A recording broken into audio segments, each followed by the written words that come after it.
I would like to welcome Dr. Murtaza Sayyed, the Acting Governor, State Bank of Pakistan, to the conference. He has joined us virtually.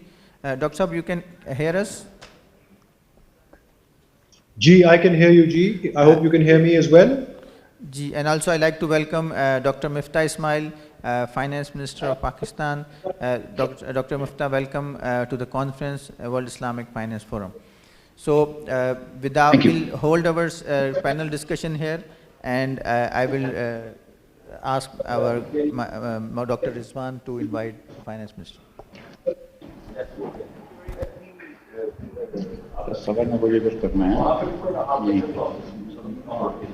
Miftah Ismail Saab, thank you very much for joining us for the concluding session. I know that you are extremely busy, but I'm grateful that you were able to find time to come and join us.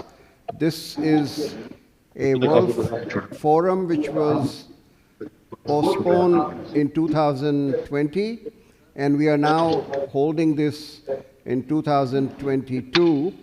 The other two forums were also inaugurated by the then finance ministers. We have 55 foreign delegates from all over the world who have participated physically in this conference, and they have made some very useful contribution for the promotion of Islamic finance. And we would very much like to hear you and the governor as to what your views are as to the future direction which we in the Islamic finance industry should follow. So thank you very much, and on to you. Thank you, Dr. Saab. Thank you so very much for inviting me. I apologize, first of all, for not being able to come yesterday morning. I was called at an urgent meeting at the Prime Minister's office, so I was not able to come. So my apologies for that. And once again, let me express my gratitude to you and to the IBA-CEIF Center for not just inviting me, but more importantly, for holding this World Economic Finance seminar and talk about the development of Islamic finance for the global prosperity. I would confess right off the bat that I can see some very eminent people sitting on the dais, and that I really do not know enough about Islamic finance or Islamic economics to talk very knowledgeably about this. But I do know that there are some wonderful people in Pakistan, experts both in Islamic Sharia knowledge, fiqh, and also in economics and finance and banking, and who guide Pakistan's effort towards going to Islamic banking. As you know, sir, recently the Federal Shariat Court has ruled that all banking should convert in Pakistan to Islamic banking. And the Honorable Court has given 5 years for this conversion. Though perhaps this 5 years is too ambitious a time frame, and perhaps it will require a little longer. But nonetheless, I think that start has to be made, and I think that there is a effort to convert 35% banking to Islamic banking, I think by next year or so. So I think that we are working in the right direction. Our speed may be slower than perhaps is warranted, or maybe much slower than is warranted, but I think that Pakistan as a country is moving towards full implementation of Islamic finance in our banking system and riba-free banking. One of the things that I did when I was finance minister last time in 2017-18 was to visit a lot of madaris who train students who become experts in Islamic finance. And one of the things I encouraged them was to ensure that they provide graduates who understand economics, finance, and banking, and as well as Islamic fiqh, so that they can become guideposts for the rest of us in how we navigate this difficult and challenging issue, and then go towards a more Sharia compliant banking and finance system. I know that many of these institutions are working very hard to provide very good graduates who are muftis, who are also experts in economics. And I know that many banks have done very well by employing these graduates.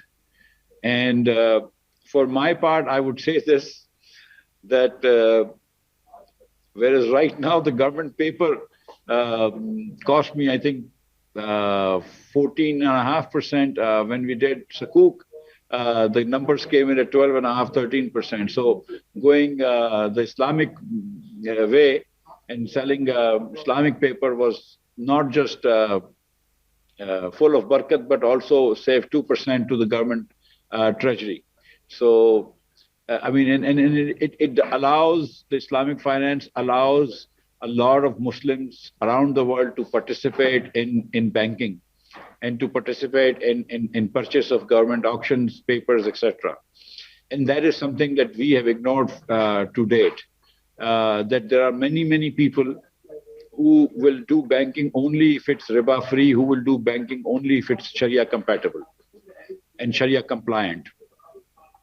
And when we go away from Islamic banking, when we just do conventional banking, we ignore a large segment of the population, Islamic population, Muslim population around the world, including in Pakistan. And so it is very important that that we cater to the needs of these Muslims who do not wish to have anything to do with conventional banking.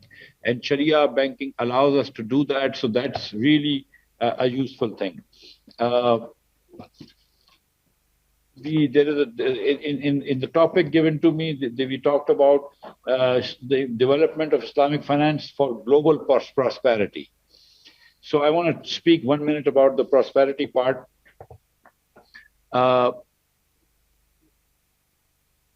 When you include all the people who are not banked, all the people who will not do banking, either because they are not well off enough, or they, for religious reasons or religious principles, they do not engage in banking, then you obviously leave out a large chunk of population, and therefore you sacrifice prosperity.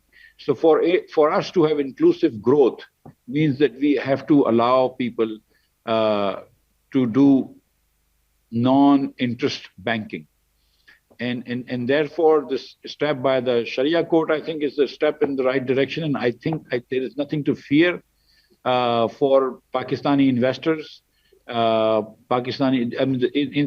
the Sharia court ruling, for instance, they have actually said that there will be exemptions for any bond or any paper that we've issued, including 30-year paper, based on conventional interest methods.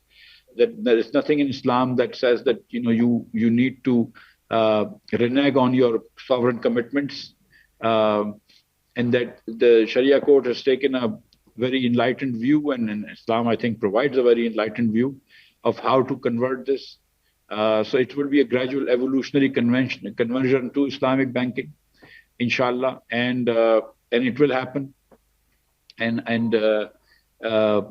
I think that is going to bring greater prosperity to Pakistan. I have no doubt in my mind. And I think that it will encourage more and more people to become part of the modern economy, utilizing both Islamic banking instruments and also Islamic takaful instruments. And that's also very important, that a lot of Muslims do not buy insurance because of its religious, because of their religious reasons, and takaful also offers them an alternate. So I'm very happy that we are going to move towards that in due course, and I'm very happy that IBA is also producing scholars who know how to deal with this. I'm glad that there are certain very eminent seminaries in madaris in Pakistan, including in Karachi, the Darul Uloom Karachi, Jamiatul Rashid, others who are producing very good scholars and muftis who can guide banks towards Islamic economics. And most importantly and finally, I want to say that I'm grateful to all the banks. Banks such as Mizan Bank, whose president is sitting there, who are fully Islamic banks, but other banks also who are not really now resisting Islamic banking and who are going towards Islamic banking. And unless and until we have support from all the banks and all the stakeholders, obviously we can't move towards that. So I'm grateful to all the stakeholders who are actually very happy and willing to move towards Islamic banking. Thank you so much, Dr. Saab, once again, and thank you all of you for giving me a chance to talk to you. Thank you, sirs and madams. Thank you very much for your very illuminating thoughts and also setting the direction for the conversion from the current mix between Islamic and conventional banking towards a fully fledged Islamic banking system in Pakistan. So we appreciate and we would very much like the industry to work with the government and the central bank in order to lay down the roadmap so that we can achieve the target which has been given to us. Thank you for joining us, and we appreciate your presence here.